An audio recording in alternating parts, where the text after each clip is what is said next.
As the world mourns Pope Francis, history's most secretive transfer of power begins. White Smoke, the path to a new pope, guides you through this momentous transition. We explain exactly what happens next, leading to the dramatic conclave vote. Learn how each ritual unfolds, what each tradition means, and why these ancient ceremonies still matter today. Follow along as the throne of St. Peter stands empty and a new chapter in church history begins. White Smoke, available wherever you get your podcasts. Do you know what a group of flamingos is called? That's just one of thousands of facts you'll discover on 5 daily trivia questions. Hi, I'm Mark Ellison. Join me every weekday for 5 mind-expanding questions about everything from ancient history to modern technology. Perfect for impressing friends or dominating your next pub quiz. 5 daily trivia questions. And the answer, a group of flamingos, is called a flamboyance. 5 daily trivia questions.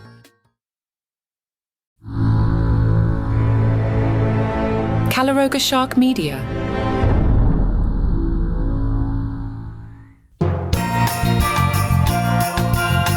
Hey there, I'm Johnny Mac with 5 good news Christmas stories. Good news if you're in Gainesville. They've announced the Grand Marshal for the 2024 Holiday Parade. It will be Shaquille O'Neal. Back in 2016, Shaq made news when he surprised a group of children in Gainesville by playing street basketball alongside a local police officer. Shaq said, "It's always good to be in Gainesville. The street game with those kids really stuck with me. It's all about building friendships and bringing people together. I'm happy to come back, see old friends, and help the city of Gainesville bring holiday cheer with a community parade." The parade is Saturday, December 7th. It'll start at noon, moving from West University Avenue and 6th Street. It goes about 1 mile. They started this last year. The mayor said, "We were overwhelmed by the community response last year. It exceeded all expectations. One of the biggest challenges for year 2 is finding a grand marshal to bring as much fun and excitement as Steve Spurrier. And with Shaquille O'Neal, I believe we succeeded." For you gamers, you might want to check out The Legend of Santa, a 2D platformer that, according to some Steam reviews, seems to be pretty decent. It's basically a reskinned Super Mario Bros. 3. You control Santa through a variety of Christmas-themed levels. You can jump on enemies, punch blocks, and shoot out chunks of coal when you gain the relevant power-up. The Legend of Santa on Switch eShop, October 28th. In the UK, the mayor of Buckingham invites children aged 4 to 11 to design their annual Christmas card, with the theme being Giving at Christmas.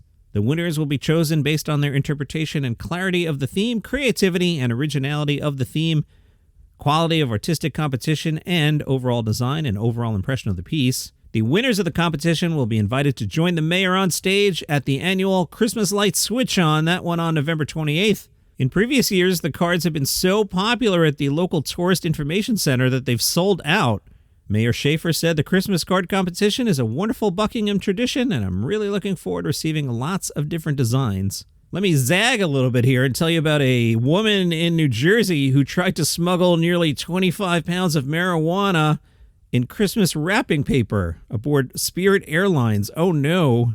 A K-9 agent signaled to Customs and Border Protection, "Hey, you might want to check out those Christmas presents over there." The cover story was that, it was clothes. The K-9 was like, "Yeah, no." The person in question was released on a $50,000 bond. White Smoke. The path to a new pope explores humanity's most elaborate and secretive transfer of power, a process now unfolding following the death of Pope Francis.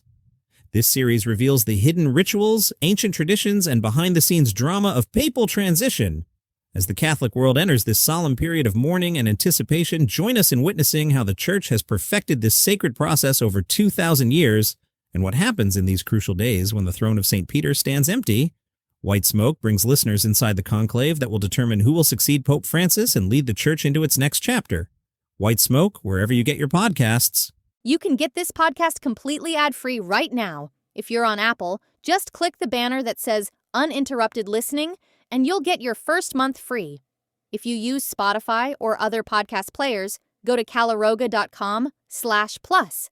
It's just $5 a month, and you'll get access to over 20 premium shows with no interruptions. Binge listen to new series like the political thriller Acting President, Signal Lost, where military secrets land on the wrong phone, and Pager Protocol, the thriller about exploding pagers in the wrong hands. Plus, enjoy daily shows like Palace Intrigue about the royal family, daily comedy news, and 5 daily trivia questions to test your knowledge, and White Smoke, taking you behind the scenes at what's happening right now at the Vatican. You also get all our hot shows like 5 good news stories. Enjoy your favorite content without any ad breaks. Remember, Apple users click the uninterrupted listening banner for your free first month, and everyone else head to calaroga.com/plus. Get ad-free listening today. And one of my favorite arguments in the world, is Die Hard a Christmas movie? The screenwriter Steven D'Souza has one opinion. Bruce Willis, who starred in the film, has a different opinion. I'll go first. Obviously, it's a Christmas movie. Here's the case for Die Hard being a Christmas movie. 1, it takes place on Christmas Eve. 2, John McClane goes and meets his wife at the holiday office party, which strangely is on Christmas Eve. I mean, what kind of boss has a party on Christmas Eve? What are you doing, boss? John's wife is named Holly. Think about it. There's a lot of Christmas music in the movie. Some people even think it's a secret remake of It's a Wonderful Life. All right, that might be a stretch. Here's the argument against it being a Christmas movie. It was originally released in July. So, some even say that if Die Hard took place during summer, it would be the exact same movie. Of course, the Christmas party would be a little weird in July. The screenwriter declared Die Hard is a Christmas movie. That settled it for a while. Then in 2018, Bruce Willis showed up at a Comedy Central event. He said, Die Hard is not a Christmas movie.